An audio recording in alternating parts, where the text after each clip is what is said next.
विद्यार्थी भाइ बहिनीहरूलाई चाहिँ अब मैले यहाँ जनरल भौचरतर्फ लिएर गइसकेँ। अब जनरल भौचरमा मैले जस्तै हिजो लेख्दाखेरि हामीले के लेखेका थियौँ भन्दाखेरि विद्यार्थी भाइ बहिनीहरू जुन एक्सपेन्डिचरहरू छ त्यसको अब हामीले खर्चहरू बजेट एक्सपेन्डिचरको जनरल के गर्छौँ भन्दा एउटा जेनरल भौचर लेखेको थिएँ। जेनरल भौचरमा डेबिटमा हामी बजेट एक्सपेन्डिचर बी भनेको बजेट एक्सपेन्डिचरलाई डेबिट गर्छौँ। नेम अफ बजेट डेबिट यो बी चाहिँ सबैमा लेख्नुपर्छ किनकि यो बजेट एक्सपेन्डिचर हो। त्यही भएर अब नेम अफ बजेट अब हामीले केमा खर्च गऱ्यौँ, फर्निचरमा हो कि अफिस सप्लाईमा हो कि केमा हामीले खर्च गऱ्यौँ, बजेट खर्चको शीर्षकलाई डेबिटमा लेख्छौँ भने क्रेडिटमा हामी मैले हिजै कुरा गरेका थिएँ treasury controller officer treasury single account हामी क्रेडिट गर्छौँ। पहिला चाहिँ हामीले पढ्दाखेरि यहाँ नेपाल राष्ट्र ब्याङ्क लेख्ने गरेका थियौँ, अब हामीले नेपाल राष्ट्र ब्याङ्क लेख्न मिल्दैन, यो कुरा बुझ्नु पर्यो है त। अनि being issue of payment order अब हामीले यो पेमेन्टको लागि चाहिँ हामीले डिस्ट्रिक्ट ट्रेजरी कन्ट्रोलर अफिसरसँग के गर्नुपर्छ, हामीले यो अर्डर आदेश हामीले पठाउनु पर्ने हुन्छ। त्यही भएर being issue of payment order to DTCO हो district treasury controller office for के को लागि, फर्निचरको लागि हो कि अफिस सप्लाईको लागि हो कि भनेर हामीले यसरी एक्सन लेख्छौँ। त्यस्तै अब हाम्रो सेकेन्डमा छ जनरल भौचर फर एडभान्स पेमेन्ट गर्दाको जनरल भौचर। अब एडभान्स पेमेन्ट भन्ने बित्तिकै हामीले गिभन र क्लियरको कुरा आउँछ, एडभान्स पेड र एडभान्स क्लियरको कुरा। जस्तै एडभान्स पेडमा डेबिटमा हामी नेम अफ इम्प्लोइ डेबिट गर्छौँ भने क्रेडिटमा अब हामी treasury controller officer treasury single अकाउन्टलाई हामी क्रेडिट गर्छौँ। बिङ एडभान्स गिभन टु भनेर कुन व्यक्तिलाई हामीले रामश्यामरी कसलाई पेमेन्ट के बापत दिएको हो हामी यिनीहरूसँग खुलाउँछौँ। त्यस्तै अब एडभान्स क्लियरेन्सको केसमा चाहिँ अब हामी एडभान्स क्लियरको जनरल भौचर गर्दा चाहिँ मैले यसको 4टा केस हुन्छ एडभान्स क्लियरको। अब एडभान्स क्लियरको 4टा केस मैले यो मेथड गर्न गइरहेको छु यहाँनिर।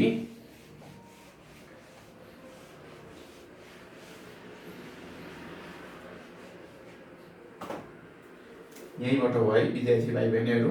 जस्तै एडभान्स क्लियरेन्सको फर्स्ट केस के हुन्छ भन्दाखेरि expenditure is equal to advance। Expenditure चाहिँ एडभान्ससँग बराबर भयो भने हामी के गर्छौँ, जस्तै हामीले रामलाई 10,000 को फर्निचर ल्याऊ भनेर हामीले एडभान्स दियौँ भने के हुन्छ, रामले 10,000 के फर्निचर पर्चेस गरेर ल्याउन सक्छ वा हामीले 12,000 को फर्निचर पर्चेस गरेर ल्याउन सक्छ। जस्तै 2000 हामीले फेरि ट्रेजरी कन्ट्रोल अफिसरको ट्रेजरी सिङ्गल अकाउन्टबाट 2000 पेमेन्ट गर्नुपर्ने हुन्छ एक्सपेन्डिचर ग्रेटर देन एडभान्स भयो भने। त्यस्तै रामले फर्निचर 8,000 मै पाइयो भनेर 8,000 मै फर्निचर किनेर ल्याउन सक्छ।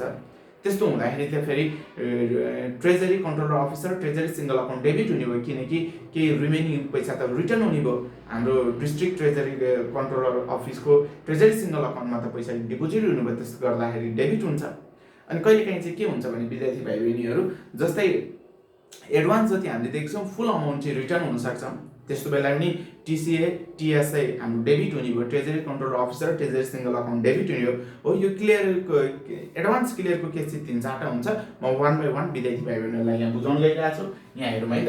अब advance expenditure is equal to advance हुँदा चाहिँ हामी डेबिटमा के गर्छौँ भन्दाखेरि एडभान्स पेमेन्ट गर्दा नेम अफ पर्सन डेबिट हुन्छ भने अर्को बुझ्नुपर्ने मोस्ट इम्पोर्टेन्ट कुरा, एडभान्स पेमेन्ट गर्दा नेम अफ पर्सन डेबिट हुन्छ भने एडभान्स क्लियरमा name of employee name of person जहिले पनि क्रेडिट हुन्छ, यो कुरा बुझ्नु पर्यो है त। अब यहाँनिर चाहिँ एडभान्स क्लियरको केस हो, नेम अफ पर्सन क्रेडिटमा आउँछ, डेबिटमा बजेट एक्सपेन्डिचर हेडलाई हामी डेबिट गर्छौँ, debit be name of budget head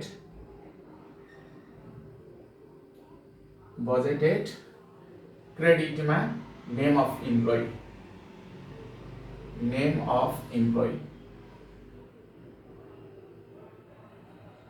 being advance clear।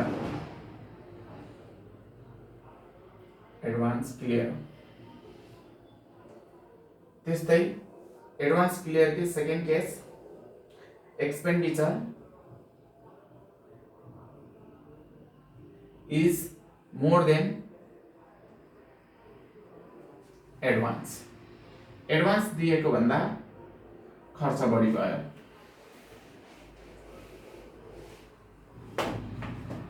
यो एडभान्स क्लियर केस मैले माथि लेखिदिएको छु, यो एडभान्स क्लियर केस 4टा हुन्छ। अब एक्सपेन्डिचर खर्च बढी भयो भने डेबिटमा be expenditure be name of budgeted त्यो एक्सपेन्डिचर हेडै हो नेम अफ बजेटेड क्रेडिटमा नेम अफ इम्प्लोइ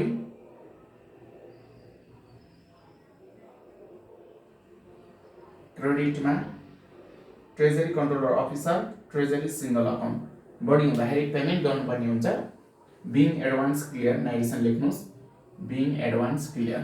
अब हामी नेक्स्टमा जाउँ।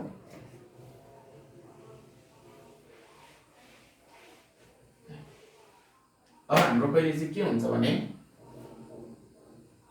3 नम्बरमा expenditure is less than advance. Advance दिएको हुँदा खर्च कम भयो भने डेबिटमा be expenditure name of budget head थप गर्नु पर्यो name of budget add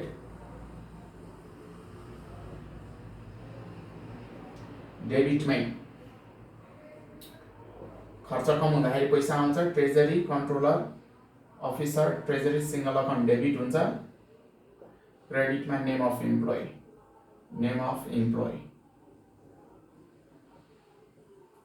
credit हुन्छ बिङ एडभान्स क्लियर लेख्नुहोस्। अब चौथोमा फुल्ली रिटर्न हुन्छ whole amount of advance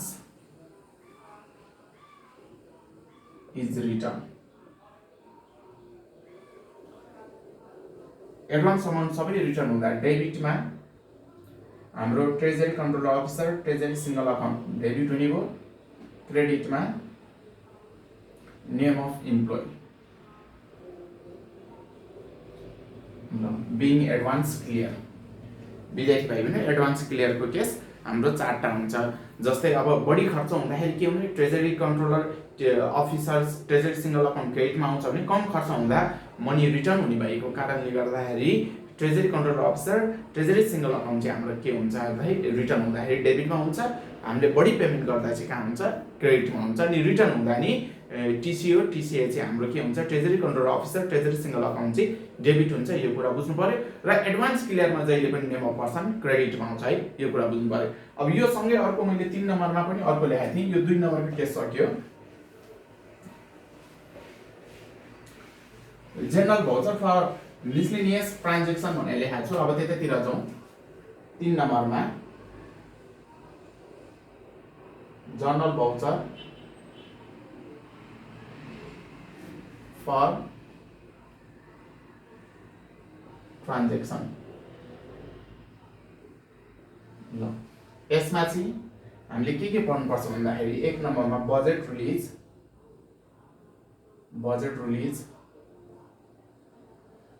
release रिसिप्टको journal पनि मैले गरिदिरहेको छु।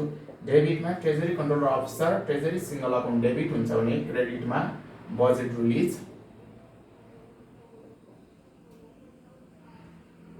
बिङ बजेट रिलिज रिसिप्ट भनेर नाइरेसन लेख्नुपर्छ। सेकेन्डमा पिटी एक्सपेन्सेसको जर्नल गरौँ हामी पिटी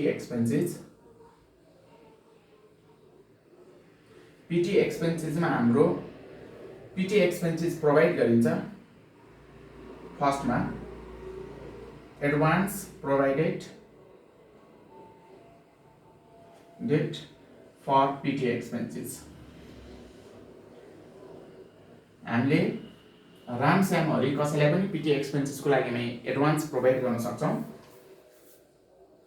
एडभान्स प्रोभाइड गर्नको लागि जर्नल के हुन्छ डेबिट अघि एडभान्स गिभनको जस्तै हो नेम अफ इम्प्लोइ क्रेडिटमा treasury controller officer treasury single account जस्तै being petty cash fund establish जस्तै पिटी क्यास फन्ड प्रोभाइड गरेको हो being petty cash fund establish भनेर हामीले नाइरेसन लेख्न सक्छौँ। त्यस्तै अर्को भनेको advance clear case petty expenses clearance case advance of PT expenses, cleared cash. अघि हाम्रो नर्मली एडभान्स क्लियरको जस्तै हो विद्यार्थी भाइ बहिनीहरू। डेबिटमा अब हामी के गर्छौँ भन्दाखेरि बी बजेटेड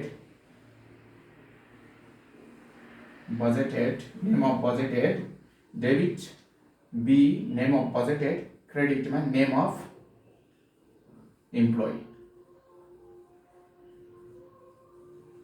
नाइरेसन पनि मैले भनिदिएको छु विद्यार्थी भाइहरु, जस्तै यो पिटी एडभान्स पेमेन्ट गर्दा being petty cash fund establish भनेर नाइरेसन लेख्न सक्छौं, वा being payment to mister Ram Shyam Hari for petty expenses भनेर पनि लेख्न सक्छौं। अब यसको चाहिँ हाम्रो एडभान्स क्लियर केस हो, जस्तै being petty cash advance of petty expenses is cleared भनेर हामी नाइरेसन लेख्न सक्छौं। जस्तै अब यो मिसलेनियस ट्रान्ज्याक्सन एउटा बजेट रिलिज रिसिप्टको भयो, एउटा पिटी एक्सपेन्सेसको भयो, अर्को एउटा म मोस्ट इम्पोर्टेन्ट लेख्छु स्यालेरीको केसको पनि छ हाम्रो। जस्तै 3 नम्बरमा स्यालेरी डिस्ट्रिब्युसन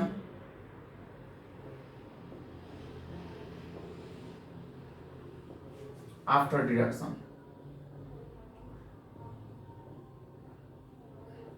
विभिन्न डिडक्सनहरु घटाएर हामी स्यालेरी डिस्ट्रिब्युट गर्छौं। यसमा डेबिटमा बी स्यालेरी, टोटल स्यालेरी हामी राख्नुपर्छ। डेबिटमा बी अलाउन्स भत्ता हामी दिन्छौं। क्रेडिटमा अब हामी काटिएको कुराहरु employee provident fund, employees provident fund.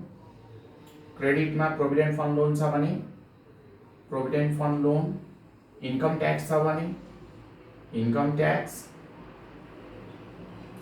Citizen investment ट्रस्टमा पैसा हालेको छ भने CIT citizen investment trust. Social security ट्याक्समा पनि पैसा हामीले काटेको छ भने सोशल सेक्युरिटी ट्याक्स। केमा हामीले पैसा काटेर स्यालेरी दियौं, इम्प्लोइके हामीले के पैसा काटेर स्यालेरी दियौं, काटिएको पैसा जति क्रेडिटमा राख्छौं, हामीले प्रोभाइड गरेको स्यालेरी डेबिटमा राख्छौं, र यो काटिएको पैसा काटेर कति स्यालेरी दियौं त्यसलाई चाहिँ हामी treasury controller officer treasury single account भनेर क्रेडिटमा लेख्छौं। Being salary distributed after deduction, being salary distributed after deduction, after related deduction।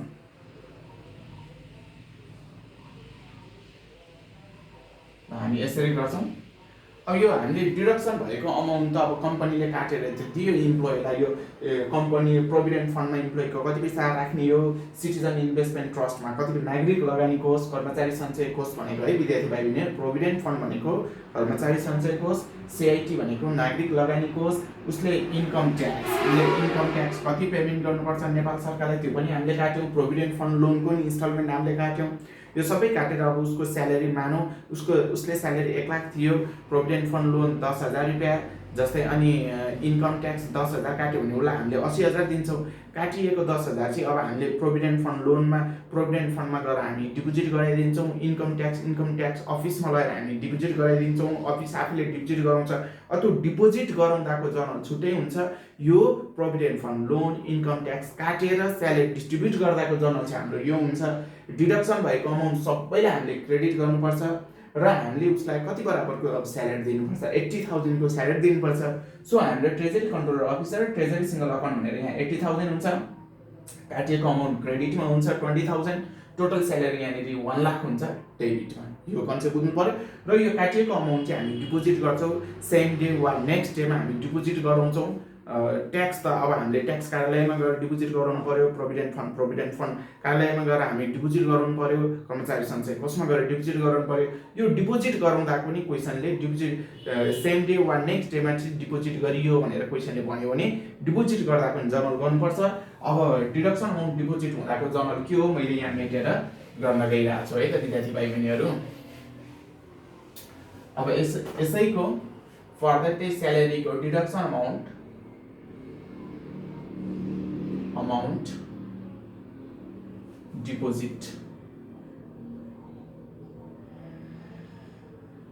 Deposited केसको हामी जर्नल भाउचर गरौँ है त। डिपोजिट भएको सम्पूर्णलाई हामी डेबिट गर्छौँ। Debit provident fund, debit citizen investment trust, debit provident fund loan, debit income tax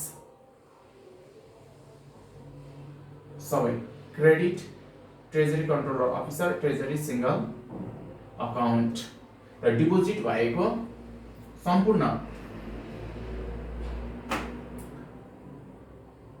provident fund. ल सर्टकटमा हामी यसलाई पिएफ लेख्ने गर्छौँ विद्यार्थी भाइ बहिनीहरू।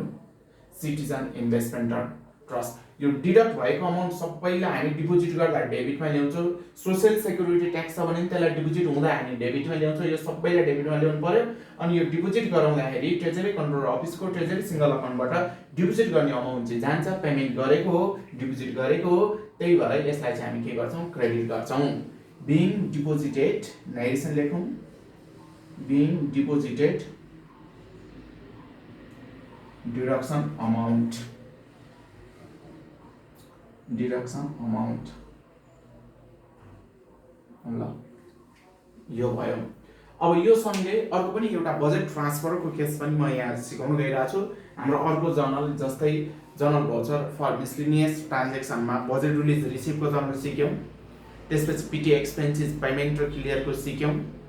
त्यसपछि स्यालेरीको सिक्यौँ। स्यालेरीमा हामी स्यालेरी डिस्ट्रिब्युट गरेको र डिडक्सन अमाउन्ट डिपोजिटको पनि सिक्यौँ। त्यसपछि अब हामी बजेट ट्रान्सफरको पनि केस हुन्छ। बजेट ट्रान्सफरको पनि केस म बुझाउन गइरहेको छु है त। यहाँ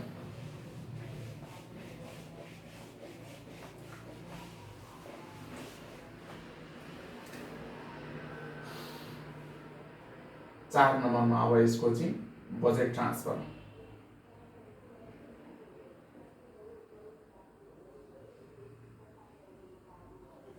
बजेट ट्रान्सफरमा debit name of budgeted, name of budgeted which should be transferred, which should be transferred। ल कुन चाहिँ हामीले ट्रान्सफर गर्ने हो त्यसलाई हामी डेबिट गर्छौँ। Name of budgeted, name of budgeted where should be transferred, where should be transferred। ल यसको कन्सेप्ट चाहिँ के हो भने विद्यार्थी भाइ बहिनीहरू, जस्तै मेसिनको लागि छुट्याएको बजेट फर्निचरमा ट्रान्सफर गरियो। मेसिनको लागि छुट्याएको बजेट चाहिँ फर्निचरको लागि ट्रान्सफर गर्दा मेसिनको बजेट फर्निचरमा ट्रान्सफर भयो। मेसिनलाई डेबिट, कुनको बजेट ट्रान्सफर गर्नलाई, मेसिनको बजेट हो। जसको बजेट ट्रान्सफर गर्ने हो त्यसलाई हामी डेबिट गर्छौँ। विच सुड बी ट्रान्सफर भनेर लेखेको छु मैले। मेसिनको बजेट फर्निचरमा ट्रान्सफर गरिँदैछ भने मेसिनलाई डेबिट गरिन्छ भने फर्निचर जहाँ ट्रान्सफर भएर जाँदैछ त्यसलाई चाहिँ हामी के गर्छौँ, क्रेडिट गर्छौँ। यो कुरा क्लियर हुनु पर्यो है त विद्यार्थी भाइ बहिनीहरू। ल अब हामीले जर्नल भाउचरको सबै जर्नलको कन्सेप्टहरू बुझ्यौँ। अब हामी नेक्स्ट क्लासमा चाहिँ एउटा जर्नलको प्रब्लमको सोल्युसन गरेर प्लस नयाँ फर्मेट, यसको फर्मेट पनि नयाँ हुन्छ, नयाँ फर्मेट कस्तो हुनेछ र नयाँ फर्मेटमा एउटा क्वेसनको हामी सोल्युसन पनि गरेर हेर्नेछौँ। आजलाई यति गरौँ। धन्यवाद।